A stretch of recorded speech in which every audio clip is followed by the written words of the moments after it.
Hello Salut et bonjour bonjour à vous. personnes qui nous écoutent. Oui. Bienvenue chez les Bavardines. Qu'est-ce que c'est les bavardines, Nina? Les Bavardines, c'est un podcast qui encourage la réflexion et la transmission. L'idée, c'est vraiment que la conversation continue auprès de vos proches, que vous puissiez continuer à parler des sujets qu'on va évoquer dans ce podcast, que vous puissiez en parler entre vous, finalement. Et on va inviter des personnes qui vont nous parler de leur expérience, on va discuter de manière accessible de sujets de société. Voilà, ça peut être des sujets de société, pardon, ça peut être des expériences personnelles, des expériences professionnelles. Enfin, l'idée, c'est un peu de croiser tout ça, de croiser aussi les expériences, les regards, et de parler à la fois de culture, d'œuvres, d'environnement. Voilà, ça peut être des sujets très très variés. C'est ça, et puis chaque épisode, c'est vraiment, on va dire, une invitation à la découverte, au dialogue et au partage. C'est vraiment cette idée-là, en fait. Alors, petite pause, parce qu'avec l'euphorie et le stress du début, on a complètement oublié de se présenter, et c'est vrai que ce serait quand même sympa que vous sachiez qui on est. Donc nous, on est deux cousines. Moi, c'est Nina, la petite à droite pour ceux qui nous regardent, et la grande à gauche, c'est Juliette, qui va reprendre la suite de l'épisode. Maintenant que les présentations sont faites, je vous laisse avec la suite. Dans le premier épisode, on a envie de parler du fait de se lancer dans un projet, parce que c'est ce qu'on est en train de faire actuellement. On est en plein dedans. Voilà, il y a cette idée d'oser un petit peu franchir le pas et de pas toujours trop réfléchir parce que nous, on s'est comparé beaucoup à ce qu'on voyait sur les réseaux sociaux. C'est vrai qu'il existe maintenant tellement de choses sur les plateformes, tellement de podcasts, tellement de concepts de ce style-là. Et on a beaucoup hésité, on s'est demandé si on était légitime de le faire, si on avait des choses à raconter. Et au final, oui, on a toujours des choses à raconter. Peu importe qui vous êtes, vous avez toujours des choses à raconter. Et c'est vrai que je pense que ça va parler à plusieurs personnes qui nous écoutent parce qu'il y a de plus en plus de jeunes qui veulent créer d'eux-mêmes, être plus indépendants. Et c'est vrai qu'il y a quand même pas mal de contraintes, que ce soit le budget, les jobs alimentaires, les études à côté, etc. C'est vrai que c'est compliqué. Mais si vous avez une idée en tête et que vous pouvez la réaliser, essayez, tentez. On n'a Même pas si tous on ces... part pas, ouais, on part pas tous avec Voilà. la même base, ça c'est sûr qu'il faut le rappeler, mais... Mais si vous pouvez, en tout cas, ça se tente. Nous, on a pu le faire. On a fait des micmacs, c'est fait main, c'est fait maison. Mais on s'est dit, faut pas qu'on s'arrête juste parce qu'on a peur du jugement, qu'on a peur du fait que ce soit peut-être moins intéressant que d'autres podcasts. C'est ce qu'on s'est dit. Et puis il y a cette idée aussi que lancer un projet, c'est pas seulement monter son entreprise ou faire un truc hyper énorme, un business ou je ne sais quoi. Ça peut être un petit projet à petite échelle, un projet culturel, ça peut être une association. Tant que ça a du sens pour vous et que vous sentez que c'est vraiment un engagement qui vous tient à cœur, Ouais, c'est sûr. c'est intéressant. C'est très très intéressant. Et aujourd'hui, pour cet épisode, on voulait discuter avec Benjamin, parce que lui, il a une expérience et un parcours qui est assez intéressant sur ce sujet, parce qu'il s'est aussi lancé dans ses projets. Et on voulait en fait qu'il nous parle tout simplement des contraintes, des galères qu'il a rencontrées, les doutes et ses peurs en fait qu'il a eu tout au long de son parcours et qu'il a encore, parce que finalement, il est encore en plein dedans. Et on trouvait ça assez pertinent de discuter avec lui pour qu'il nous parle de tout ça. Petite précision, cet épisode est un peu particulier car c'est l'introduction et la présentation du podcast, mais on tenait quand même à échanger avec quelqu'un d'extérieur, donc exceptionnellement, cet échange se fait en visio, mais ne vous inquiétez pas, dans les prochains épisodes, les invités seront présents sur le plateau du podcast. Salut Benjamin, comment tu vas? Ça va et vous? Et ça va, super, merci beaucoup déjà de nous parler de ton expérience et de prendre ce temps. Merci de m'accueillir. C'est avec grand plaisir. Est-ce que dans un premier temps, tu peux un peu parler de ton parcours, en fait, te présenter tout simplement? Oui, moi je suis Benjamin Monteco. Donc je suis réalisateur de clips pour artistes. Je fais des vidéos de mariage depuis 4 ans. Et j'ai monté la station avec 3 amis. Avec 2 amis. Et j'ai monté la station avec 2 amis. Voilà, la station qui est une boîte de vidéos pour faire des clips pour des artistes et divers projets vidéo. Quel a été ton déclic, enfin quel a été votre déclic du coup avec les potes avec lesquels tu as lancé ton projet? Qu'est-ce qui vous a donné envie de commencer? Moi, mon déclic, c'est un peu entre guillemets depuis toujours, parce que j'ai toujours un peu fait de la vidéo, ça m'a toujours intéressé. Et de base, je voulais faire une fac d'histoire, et j'ai été pris nulle part, parce que Parcoursup, c'est pas fait pour les gens qui ont juste la moyenne, quoi. Et, Et donc j'ai trouvé une école bon, privée, pré étudiant, tout ça, à Rennes, mais j'ai bougé d'Angers et je voulais faire du cinéma, être dans une grande équipe et tout. Et au final, ça m'a pas du tout plu, ce monde-là. Et le déclic, ça a vraiment été pendant les études de se dire, mais en fait, j'ai envie d'être libre quand je réalise des vidéos et de faire les choses moi-même et prendre les décisions, tout ça, quoi. Et tu peux nous parler un peu des doutes que tu as eus en démarrant ce projet et même que tu as encore en réalisant ce projet, tout simplement. Bah, les doutes qu'il y a, c'est surtout bah, le fait même de se lancer en solo, de savoir que que ton frigo, le fait qu'il soit rempli, ça dépend que de toi et de rien d'autre. Et donc ça, je dirais que le gros doute qu'il y a pour moi, c'est surtout l'argent, d'arriver à vivre de ce qu'on fait. Parce que si on n'arrive pas à vivre de ce qu'on fait, on prend un mi-temps quelque part, on est salarié quelque part, et donc on n'a pas assez de temps pour vraiment développer son truc, etc. etc. Donc les doutes, les peurs, c'est surtout pas réussir et pas réussir à en vivre de manière efficace, quoi. Et du coup, tu nous parlais, tu parles justement du fait de l'instabilité financière, de cette angoisse-là, du fait de se lancer seul. Est-ce que tu penses aussi que le fait d'être soutenu par ses proches, par un mentor, peut-être en discuter avec des personnes qui ont cette expérience, ça a pu t'aider? Parce que c'est vrai que avec Nina, on s'est un peu renseigné sur le sujet, on a lu le livre de Charles Pépin sur la confiance en soi et la confiance relationnelle, donc c'est-à-dire le milieu dans lequel tu évolues, le fait d'être poussé aussi par les proches. On a vu que ça pouvait beaucoup aider. Donc est-ce que tu penses que toi, c'est quelque chose qui t'a aussi poussé C'est dans le sûr processus? c'est sûr que nous, ça nous a aidé d'avoir Ouais. un entourage qui nous a dit c'est une super idée, lancez-vous et puis vous verrez bien, quoi. Bah totalement. Ce qui est bien, c'est que qui dit se lancer jeune, dit souvent se lancer dans les études, donc se lancer entouré avec des amis. Moi, quand je me suis lancé avec les gars, on était entouré de gens qui étaient aussi passionnés dans la vidéo avec nous, qui faisaient plein de trucs avec nous, et donc c'est encenseur quoi comme milieu. Et puis bah il y a la famille surtout, bien sûr. Il y a la famille qui aide à remplir les courses, voilà, quand j'étais étudiant. Et puis les soutiens, bah, c'est aussi des boîtes qui m'ont accompagné pour faire des mariages, pour payer un peu, ce qui manque, quoi. Donc ouais, les soutiens, il y en a plein quand tu es bien entouré, quoi. Et quand tu t'es lancé, est-ce que tu as dû avant développer un peu de compétences en amont ou tu as vraiment appris sur le tas directement sur le terrain en fait? Bah, la réalisation vidéo, c'est un domaine où la question est un peu difficile. Parce que avoir toutes les compétences, on le sait pas tant qu'on n'a pas réalisé des choses. Et on réalise des choses et on se rend compte que ça marche. On se rend compte que ça marche pas. Et pour moi, on s'améliore petit à petit. Et en vrai, la question, je pense que si j'y réponds honnêtement, c'est que je pense que j'apprendrai sur le tas.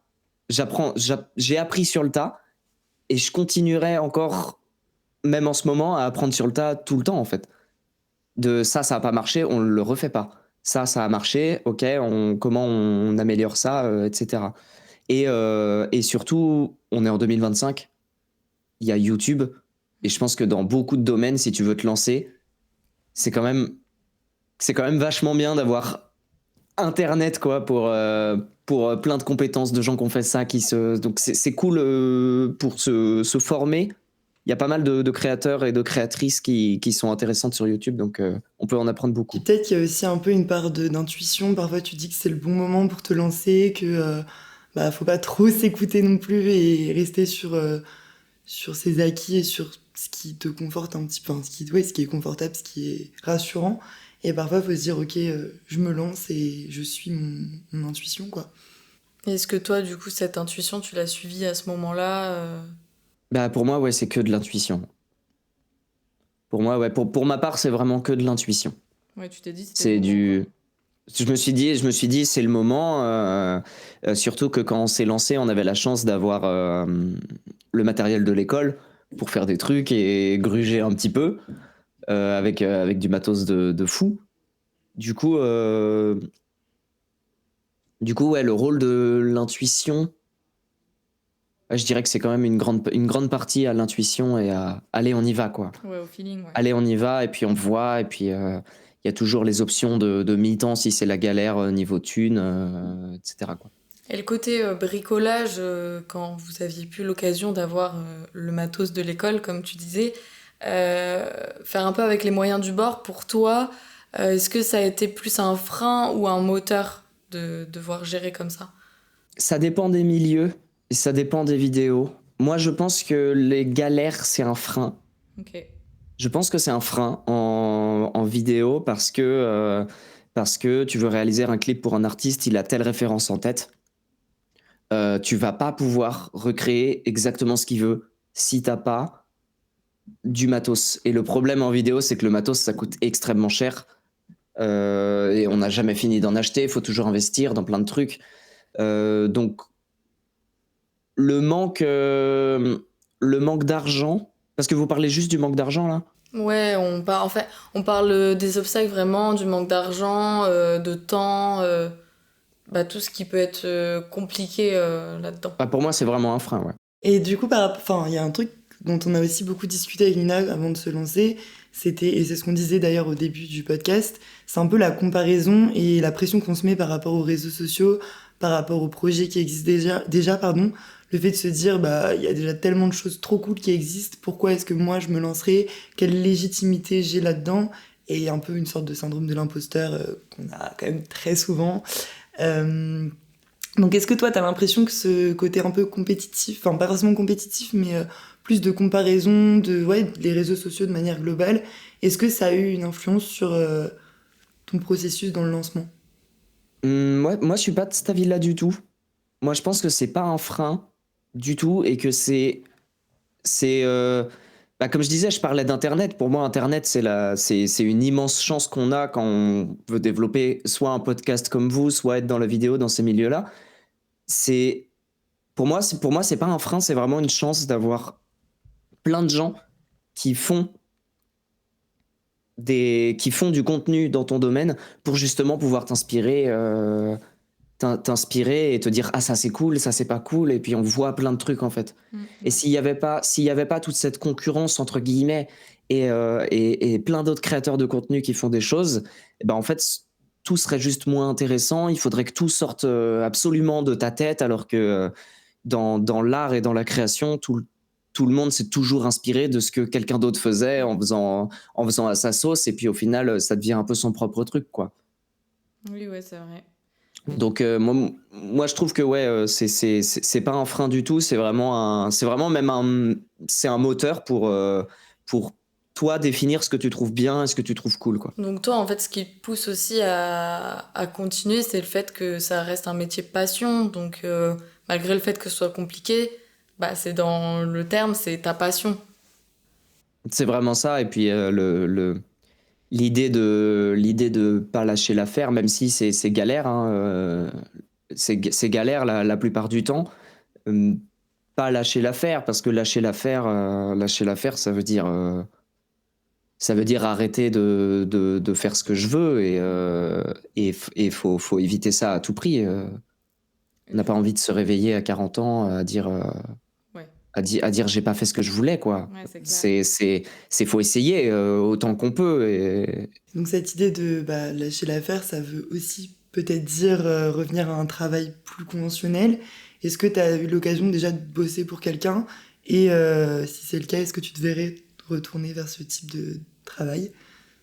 Alors je me vois refaire ça, mais j'ai eu de la chance un peu, parce que en fait j'ai bossé en fast-food, moi. Et alors le job est complexe, et puis c'est très très frustrant quand c'est pas du tout ce que tu as envie de faire, que tu le fais juste pour remplir le frigo. Mais j'ai eu de la chance d'avoir un patron trop bien, des employés trop bien.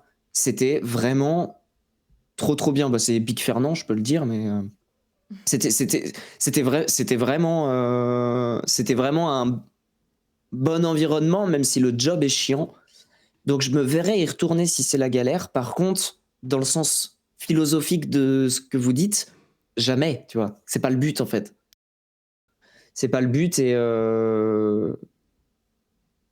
c'est pas le but, et oui, c'est juste pour remplir le frigo quand c'est la sauce, quoi. Bah, c'est vrai qu'il y a un peu une part de chance quand tu te lances dans des projets, que ce soit ton entourage, s'il peut t'aider, si ça marche à ce moment-là, etc. C'est vrai qu'il y a un peu de part de chance. Et du coup, est-ce que l'idée de vouloir ses pouvoirs, donc quand on veut, on peut, est-ce que tu t'es d'accord avec cette idée ou alors tu la trouves un peu toxique?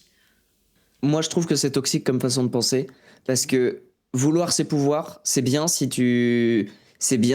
t'as papa, maman qui t'aident, et comme moi, hein, je l'assume, hein, tu vois. C'est bien de le dire. Par contre, va dire vouloir ses pouvoirs à un mec qui galère vraiment et qui sort d'un 12 mètres carrés avec 4 frères et sœurs. C'est une phrase de gros con, en fait. Moi, je trouve que c'est assez problématique de dire vouloir ses pouvoirs en mode le ciel est bleu. C'est pas vrai du tout. C'est pas vrai du tout. Il y a plein de gens qui voudraient et qui ne peuvent pas parce que rien, dans mon cas, rien qu'acheter une caméra, c'est en vrai, c'est un truc, c'est un truc de chanceux, quoi. Oui, c'est clair que c'est quelque chose. Faut prendre en compte tellement de paramètres. Et puis, c'est un peu la notion de mérite, de dire que quand on arrive quelque part, c'est parce qu'on le mérite. Pas forcément. Il y a plein de choses à prendre en compte. On n'a pas tous le même capital culturel, le même capital économique. C'est clair que c'est à relativiser. Il faut en parler aussi. Et merci de le préciser. Et dans ton activité notamment, j'imagine que c'est compliqué, comme dans plein d'activités, c'est compliqué aussi de gérer en fonction des ressources que tu as à la base. Il y a quand même quelques freins sur t'as beau être le meilleur vidéaste de mariage du monde, il te faut Google Ads, il te faut faire des Reels Insta, payer la com Insta pour faire des vues, pour que les mariés te retiennent, payer mariage.net, tout ça, quoi. Faut être stable et se lancer quand t'es jeune, c'est pas évident. Surtout si t'as pas de thunes. Moi, j'ai de la chance, quoi. Merci beaucoup de nous avoir partagé en tout cas ton expérience. C'était super intéressant d'avoir ton point de vue et de mettre en avant aussi le fait qu'on n'est pas tous égaux, qu'on peut pas tous se débrouiller à la même échelle et que aussi c'est important, je pense, pour nous et pour certains qui nous écoutent, d'avoir vraiment un témoignage de quelqu'un qui est encore en plein dedans. Là, c'est vraiment tu galères encore, rien n'est acquis, plutôt qu'avoir un témoignage de quelqu'un qui a déjà réussi, où le parcours est parfait. Je pense que ça parle beaucoup plus de parler de ça. C'est ça, c'est que c'est facile à dire une fois que t'as complètement accompli toutes les tâches, de dire voilà, j'ai réussi, je suis partie de rien, etc. C'est cool de voir que c'est pas un long fleuve tranquille du tout et que t'as plein d'étapes à parcourir. Et puis ça me motive aussi de te dire que t'es pas tout seul dans cette situation, quoi. Voilà, donc merci beaucoup d'être venu chez les Bavardines. Merci beaucoup pour l'accueil. Notre premier épisode prend fin. Voilà. J'espère que ça vous a plu. Merci de nous avoir écoutés. Merci. Et à la prochaine. C'était les Bavardines.